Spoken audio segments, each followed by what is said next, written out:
नमस्कार।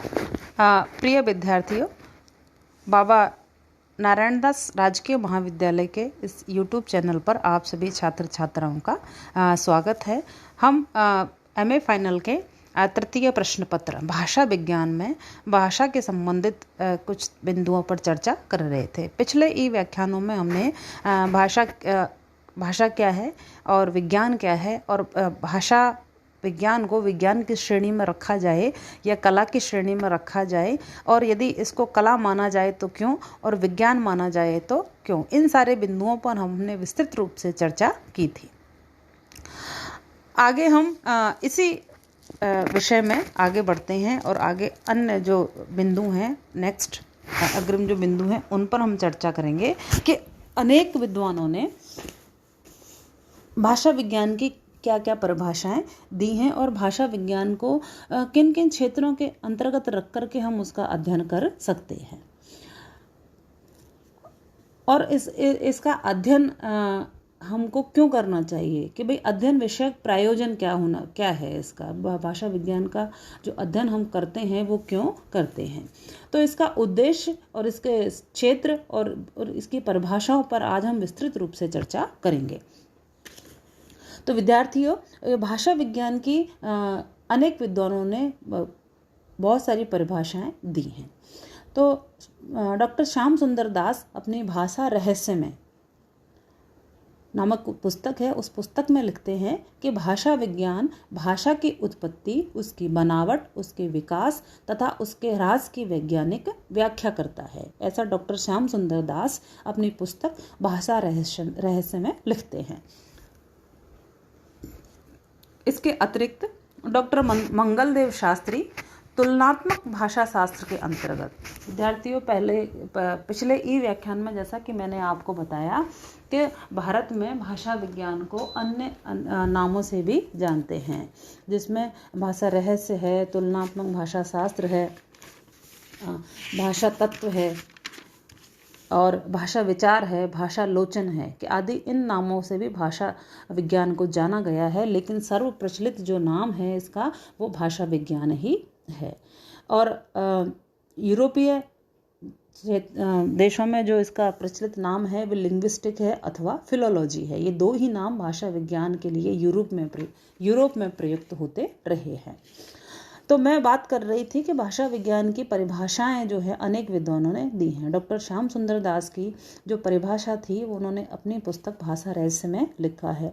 उसी भांति डॉक्टर मंगलदेव शास्त्री ने अपनी पुस्तक तुलनात्मक भाषा शास्त्र में वो लिखते हैं कि भाषा विज्ञान उस विज्ञान को कहते हैं जिसमें सामान्य रूप से मानवीय भाषा का, किसी विशेष भाषा की रचना और इतिहास का, तो और अंततः भाषाओं या प्रादेशिक भाषाओं के वर्गों की पारस्परिक समानताओं और विशेषताओं का तुलनात्मक विचार किया जाता है। तो मंगलदेव शास्त्री के अनुसार उसको भाषा विज्ञान उन्होंने कहा है जिसमें कि सामान्य रूप से किसी मानवीय भाषा को, किसी क्षेत्र विशेष की भाषा को की रचना और इतिहास का समानताओं और विशेषताओं का जहाँ पर तुलनात्मक विचार किया जाता है, वही उनकी दृष्टि में भाषा विज्ञान है।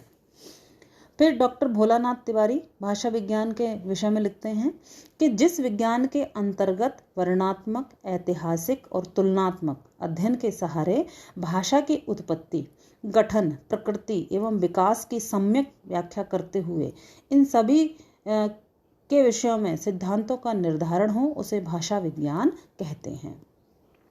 तो विद्यार्थियों कि इन सभी परिभाषाओं को देखने से यह सहज ही ज्ञात हो जाता है कि इन समस्त परिभाषाओं में कोई विशेष अंतर नहीं है, परस्पर इनमें ऐसा कोई विशेष अंतर नहीं है।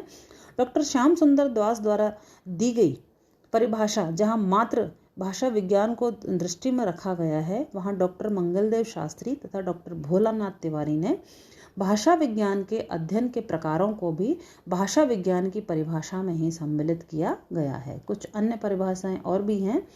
डॉक्टर श्याम सुंदर दास भाषा विज्ञान के अंतर्गत उन्होंने पहले भाषा रहस्य के अंतर्गत एक परिभाषा लिखी थी, और अब भाषा विज्ञान की उन्होंने एक परिभाषा और दी है कि भाषा विज्ञान उस शास्त्र को कहते हैं जिसमें भाषा मात्र के भिन्न भिन्न अंगों और स्वरूपों का विवेचन तथा निरूपण किया जाता है। उनके अनुसार कि भाषा मात्र के भिन्न भिन्न अंगों का और उसके स्वरूपों का विवेचन और निरूपण किया जाता है, वही भाषा विज्ञान है। डॉक्टर बाबूराम सक्सेना लिखते हैं कि भाषा विज्ञान का अभिप्राय भाषा का विश्लेषण करके उसका दिग्दर्शन कराना है। देवेंद्र नाथ शर्मा लिखते हैं कि भाषा विज्ञान वह विज्ञान है जिसमें भाषाओं का सामान्य रूप से किसी एक विशिष्ट रूप से प्रकृति, संरचना, इतिहास, तुलना, प्रयोग आदि दृष्टि से सिद्धांत निश्चित करते हुए वैज्ञानिक अध्ययन प्रस्तुत किया जाता है, वही भाषा विज्ञान है। Comparative philology or simply philology is the science of language. Philology strictly means the study of a language from the literally point of the view. Doctor P.D. गुने ने ये कहा है। भाषा विज्ञान भाषा संबंधी समस्त तथ्यों एवं व्यापारों से संबंध रखता है। उसमें संसार की भाषाओं का गठन, इतिहास, परिवर्तन, भाषाओं के पारस्परिक संबंध, उनके पार्थक्य के कारणों, पार्थक्य यानी अलग अलग होना, एक क्षेत्र की भाषा दूसरी भाषा से अलग अलग, तो उनके पार्थक्य के कारणों एवं नियमों आदि समस्त विषयों पर विचार किया जाता है, वही भाषा विज्ञान है। वस्तुतः किसी भी परिभाषा की महत्वपूर्ण विशेषता क्या होती है? संक्षिप्तता और उसकी स्पष्टता। इस प्रकार हम इन समस्त जितने भी विद्वान हैं उन्होंने भाषा विज्ञान की जो अलग अलग परिभाषाएं दी हैं, तो सार रूप में संक्षिप्त रूप में हम इस बात को समझ सकते हैं कि भाषा विज्ञान वह विज्ञान है जिसमें मानव प्रयुक्त व्यक्त वाक्य का पूर्णतया वैज्ञानिक अध्ययन किया जाता है। तो जिसमें मानव प्रयुक्त यानी मानव के द्वारा कही गया व्यक्त वाक्य यानी जो जिसका कोई अर्थ हो, जिसको के द्वारा बोला गया हो, कि भाषा विज्ञान वह विज्ञान है जिसमें मानव प्रयुक्त व्यक्त वाक्य का पूर्णतया वैज्ञानिक अध्ययन किया जाता है, वही भाषा विज्ञान है। विद्यार्थियों, अब हम चर्चा करते हैं कि भाषा विज्ञान का क्या क्षेत्र है, कि किन किन क्षेत्र कौन सा क्षेत्र है और कैसे हम उसका किन किन क्षेत्रों का हमको अध्ययन करना चाहिए। कि जो क्षेत्र मानव और उसकी भाषा का है वही क्षेत्र भाषा विज्ञान का भी है। भाषा विज्ञान का संबंध न केवल विश्व भर के सभ्य मनुष्यों की भाषाओं से है, अपितु असभ्य एवं वन्य मनुष्यों की बोलियों से भी है। इस प्रकार भाषा विज्ञान में मात्र साहित्यिक भाषाओं का ही वैज्ञानिक अध्ययन नहीं किया जाता, अपितु असाहित्यिक और मात्र बोलचाल की भाषाओं का अध्ययन भी इसके अंतर्गत किया जाता है। साथ ही मृत कही जाने वाली भाषाओं का अध्ययन भी भाषा विज्ञान के अंतर्गत आता है। मृत कही जाने वाली यानी कि जिनका प्रचलन बंद हो गया है, उन भाषाओं का अध्ययन भी भाषा विज्ञान के क्षेत्र में ही आता है। तो भाषा विज्ञान का क्षेत्र कौन सा है? कि साहित्यिक भाषाओं के मनुष्य के द्वारा बोली जाने वाली भाषा, और असभ्य एवं वन्य मनुष्यों के द्वारा बोली जाने वाली भाषाओं का और मृत कही जाने वाली भाषाओं का अध्ययन भी इसके अधिकार क्षेत्र यानी कि भाषा विज्ञान के अध्ययन क्षेत्र के अंतर्गत आता है। भाषा विज्ञान का संबंध किसी भाषा के किसी एक विशेष काल के तथ्यों से नहीं, अपितु सभी काल के तथ्यों से होता है, जिन्हें भाषा विज्ञान न केवल एकत्र व्यवस्थित और वर्गीकृत करता है, अपितु उसके आधार पर सामान्य सिद्धांतों का निर्धारण भी करता है। इस प्रकार यदि हम चाहें तो भाषा विज्ञान को भाषा का दर्शन शास्त्र या तर्क शास्त्र भी कह सकते हैं। तुलनात्मक भाषा विज्ञान में विशेष रूप से भाषा के जीवन के भिन्न भिन्न कालों के तथ्यों का तुलनात्मक अध्ययन करके भाषा का इतिहास प्रस्तुत किया जाता है। इसमें ध्वनियों के उच्चारण, उनसे बने अक्षरों से बने शब्द पदों और उनसे बने वाक्यों की रचना आदि अनेक विषयों का विवेचन किया जाता है। इसमें भाषा की उत्पत्ति, उसका विकास अर्थात उसमें हुए परिवर्तन इत्यादि सभी महत्वपूर्ण विषय सम्मिलित किए गए हैं। इसी कारण भाषा विज्ञान की अध्ययनगत जो समस्याएं हैं वो स्थिर न होकर गत्यात्मक है। अब हम बात करते हैं कि भाषा विज्ञान का क्षेत्र हमको पता चला कि भाषा विज्ञान के अंतर्गत हम विश्व की समस्त भाषाओं का समस्त कालों की जिस कालों की भाषाओं का, साहित्यिक भाषा का, असाहित्यिक भाषा का, जन सामान्य के द्वारा बोले जाने वाली भाषा का और वन्य मनुष्यों के द्वारा भी बोले जाने वाली भाषाओं का, सभ्य मनुष्यों के द्वारा, असभ्य मनुष्यों के द्वारा बोले जाने वाली समस्त भाषाओं का हम इसके अंतर्गत अध्ययन करते हैं। और भाषा के जीवन के भिन्न भिन्न कालों के तथ्यों का तुलनात्मक अध्ययन करके भाषा का इतिहास प्रस्तुत इसमें किया जाता है। ध्वनियों, तो सबसे पहले यदि हम विचार करें तो भाषा का निर्माण कैसे हुआ होगा।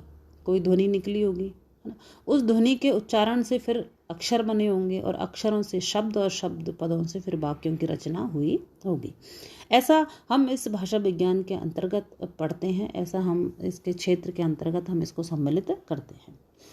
तो हम भाषा विज्ञान के कौन कौन से अंग हैं, है ना, समझने की दृष्टि से यह एक अध्ययन की सहूलियत के अनुसार हम इसको इसके अंगों का हम निर्धारण करते हैं कि हम उसको कैसे सिस्टमेटिक तरीके से हम इसका अध्ययन कर सकते हैं। यद्यपि अपने विषय का पूर्ण ज्ञान कराना ही प्रत्येक विज्ञान का लक्ष्य होता है, तथापि इस लक्ष्य की प्राप्ति के लिए उसे अपने विषय को विभिन्न भागों या अंगों में विभाजित करके उसका सूक्ष्म अध्ययन करना पड़ता है।